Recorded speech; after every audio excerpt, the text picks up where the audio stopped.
The cry split the prairie like a knife. "Don't touch me! Please, don't touch me!" Thomas McGrath froze, the sound hitting him harder than any bullet ever had. The dry grit of the Santa Fe Trail crunched beneath his boots as he stopped, his gaze locking on the figure by a broken wagon. A young woman slumped against a shattered wheel, her hands bound tight with rope that had chewed her skin raw. A rough burlap sack hid her face, her thin shoulders trembling with each breath. What had once been a white dress now hung in tatters, caked with dust, blood, and misery. Her voice shook, splintered, each word ragged as if the very thought of another hand on her body would finish breaking what little was left of her. Thomas had buried his wife. He had stared down armed men in saloons, seen cattle crushed under storm and flood, but nothing, not even death, looked like this. This wasn't death. This was fear so deep it stripped a person of hope, of trust, of the will to even stand. And this girl, this woman who couldn't have been more than 20 summers old, had been drowned in it. The sun beat down heavy and hot across the Kansas plain, yet Thomas shivered. It was as if a storm had settled in his chest. He stepped closer, slow, careful, like he would with a wounded animal. She recoiled at once, twisting, pressing her body against the wagon wheel, trying to disappear into shadow. Her wrists jerked against the ropes, and again the words came, broken and desperate. "Don't touch me." It struck him deep. Harder than a knife. Harder than gunfire. He could not imagine what horrors she had faced, what cruelty could make even kindness feel like another wound. The wagon behind her was abandoned, splintered, dead quiet. Whoever had brought her here had long since vanished. Only the sound of her shallow sobs remained. Thomas lowered himself into a crouch a few feet away, the lines on his weathered face darkened with anger and sorrow. His hand twitched toward his knife. He wanted to cut her free, to tear the sack away, to show her that not every man meant her harm. But his fingers hovered midair. He feared one wrong move would shatter her completely. His voice was low, steady, no louder than the wind. "I ain't here to hurt you." Even as he said it, the thought clawed at him. If someone could abandon a girl like this on the open trail, bound, beaten, discarded, what sort of darkness prowled the horizon that decent folk never dared speak about? At last, he sliced through the ropes and pulled the sack from her head. She flinched, blinking against the blazing sun. Her face was pale, streaked with dirt and fear, her lips cracked from thirst, but her eyes still burned, scared, yes, but alive. He offered her a canteen. She drank fast, greedily, water spilling down her chin before she shoved it back into his hands, as if afraid she might owe him too much. "My name is Clara," she whispered. "Clara Whitmore." Thomas nodded. A name was something. Out here, a name meant you still belonged in the world. Without it, you were nothing. They sat in the shade of the ruined wagon, and little by little, she spoke. Her story came out broken, jagged. She and her family had been traveling west when 3 men stopped them. Rough men. Eyes sharp, dead, unblinking. They tied her, dragged her away, and said she was worth more than a horse in some distant market. Thomas's jaw tightened. He had heard whispers of such things in saloons, rumors of men treating human lives like livestock. But hearing it from Clara's own trembling voice made his stomach twist. And then she told him what made his blood run colder than anything else. She said that when a patrol had given chase, one of the men had laughed. He bragged to the others they had nothing to fear. Someone among the riders was a friend, someone who would never raise a rifle against them. Thomas stared long at the horizon when she spoke it. Was it a lie to keep the others calm? Or was it truth? If it was truth, those 3 weren't alone. If it was truth, Dodge City carried a shadow darker than any storm. Clara hugged herself tight, flinching at every groan of the wind. For now, she was safe. But Thomas knew better than to trust safety. Safety on the frontier was a thin dream, gone as soon as the sun dipped behind the hills. The thought gnawed at him. If 3 men could do this, what kind of hell waited when more of their kind rode in? By the next day, the prairie looked calm, too calm. Clara sat on the porch of Thomas's ranch wrapped in a blanket he had given her. Her chest rose slow and steady, free of the burlap sack at last. She looked so small there, like a bird afraid to test its wings. Thomas had gone out to the herd. The sun sagged low, shadows stretching across the grass. That was when Clara heard it, a boot creak on wood. Not Thomas. She turned.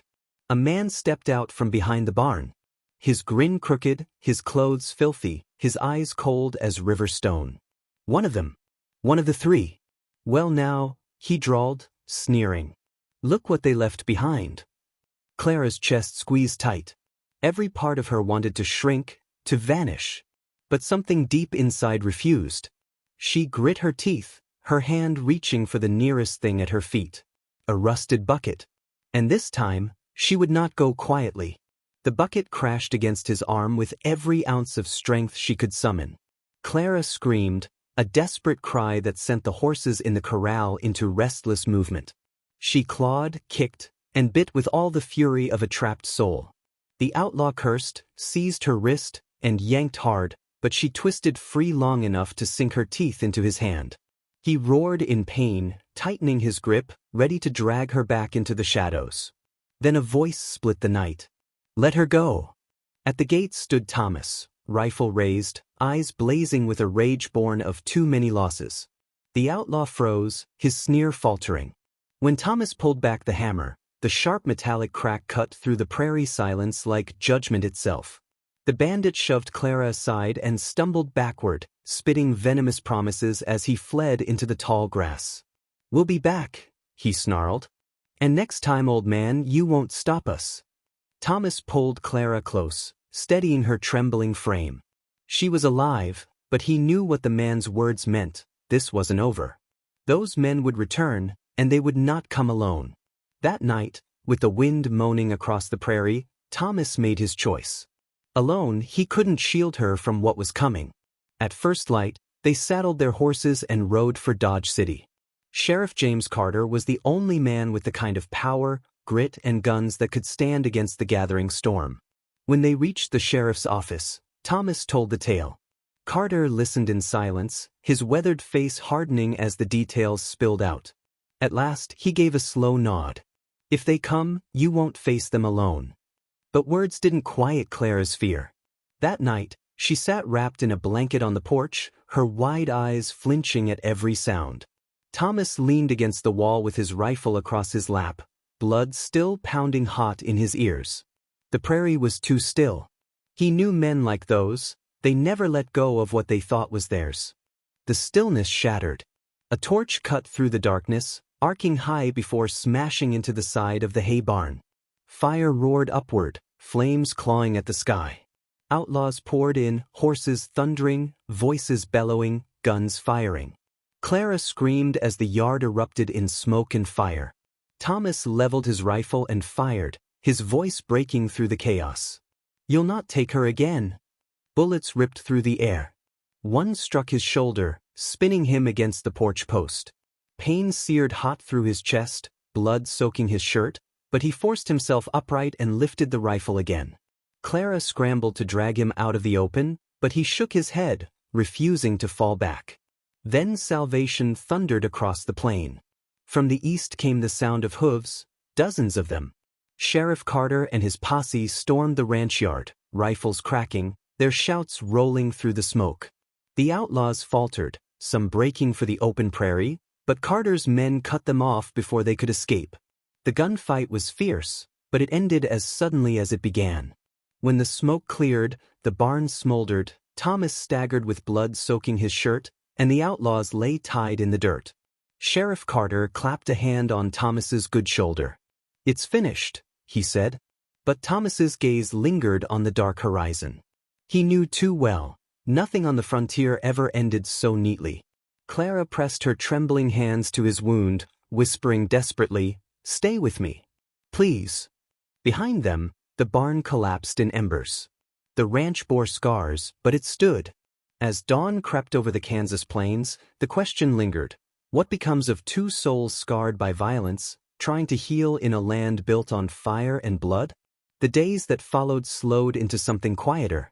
Thomas wrestled with the pain of his wound, but Clara was there, cooking, hauling water, learning to bind his shoulder with careful, steady hands. And when her own bruises ached and her steps faltered, Thomas returned the care, chopping firewood, mending what the fire had ruined, and showing her that this place could be more than ashes. They didn't speak of love, not in words, but in the silences between chores. In the way his hands steadied her when she stumbled. In the way her eyes lingered when she changed his bandage. Love began to take root, not the reckless blaze of youth, but a steady flame born of survival and quiet devotion. Perhaps that was the truth of the frontier. Not in never falling, but in rising again, scarred yet standing. Out here, survival was never promised, but sometimes it was not enough. Healing meant more. It meant finding someone who could see the pain you carried and choose to stay anyway. So I ask you, if Thomas and Clara could claw their way back to hope through smoke and blood, what does that mean for us now? How many wounds do we carry unseen? And what might happen if we dared to let someone close enough to help us mend? If this story touched you, give it a like so more folks can hear it. And if you want to keep riding through the hidden tales of the Wild West, make sure you subscribe, because out here on the frontier, every scar has a story.